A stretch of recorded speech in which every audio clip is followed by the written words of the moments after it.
नाजरीन, मिली डाइजेस्ट में आपका इस्तकबाल है। मैं मुबारक उमरी। आज से तकरीबन एक साल पहले जैसे ही 2023 शुरू हुआ, रियासत कर्नाटक असेंबली इलेक्शन इस गर्मी से शुरू हुए थे कि हलाल, हिजाब, अजान, टू बी माइनॉरिटी रिजर्वेशन, फिरका वाराना फसाद, कैटल स्लॉटर बिल मुद्दे बन गए। उलमा हजरात और दानिश्वर मैदान में उतर गए, फतावा और दुआएं देने लगे कि मुसलमानों के मसले हल करने के लिए कांग्रेस हुकूमत को वापस लाने की बातें शुरू हुई।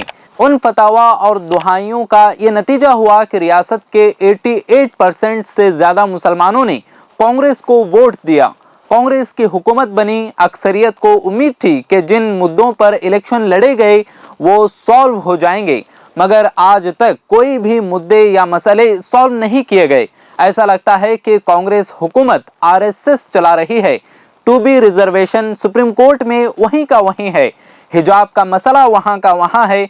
यहां तक कि हाल ही में टुमकुर जिला के एक कॉलेज के प्रोग्राम में, जो मौजूदा होम मिनिस्टर परमेश्वर का है, उस कॉलेज में मुस्लिम तालिबात को हिजाब निकालने को कहा गया।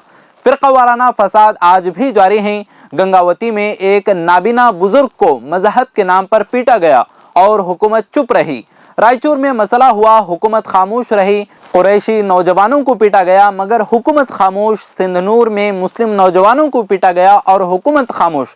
यहाँ तक कि बसवा कल्याण बीदर में बीजेपी का एमएलए बकरीद के दिन शरारत करता है और उस पर कोई एक्शन नहीं होता।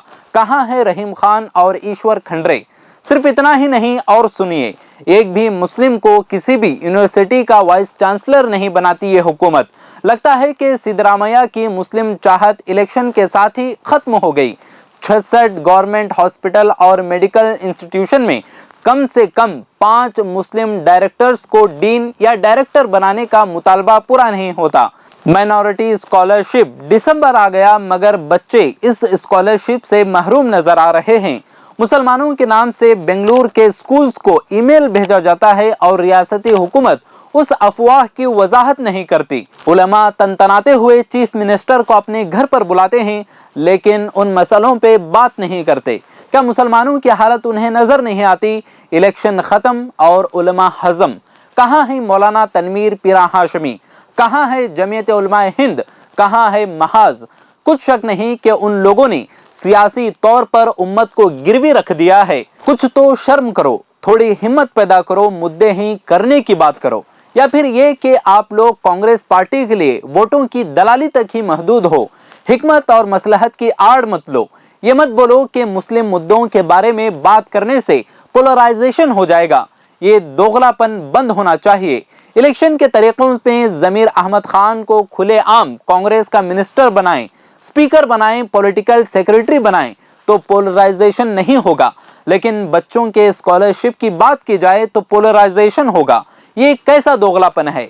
सवाल यह है कि क्या रियासत में सिर्फ 5 ही मुसलमान हैं? कर्नाटक में दीगर अवाम मुसलमान नहीं हैं?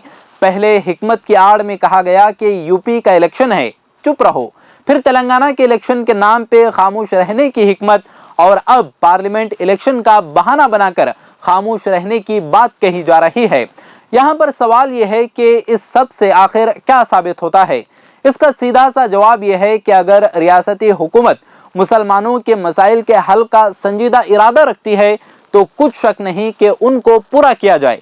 लेकिन चूंकि सिद्धरामैया हुकूमत और कौम के ठेकेदार ही उन मुद्दों की तरफ ध्यान नहीं देना चाहते तो उसका हल भी नामुमकिन है। हुकूमत को चाहिए कि वो मुसलमानों के जज्बात से खेलना बंद करे और मसलहत की बात करने वालों से ये कहना है कि इस मुल्क में हर साल कहीं ना कहीं इलेक्शंस होते रहते हैं, तो क्या इसका मतलब ये हुआ कि हम अपनी बात कभी भी ना करें? ये हिकमत नहीं, दोगलापन है। अब बस करो। हुकूमत को चाहिए कि हिजाब, रिजर्वेशन, कैटल स्लॉटर, स्कॉलरशिप के मसलों को हल करे और फिरका वाराना फसाद करने वालों पे एक्शन ले।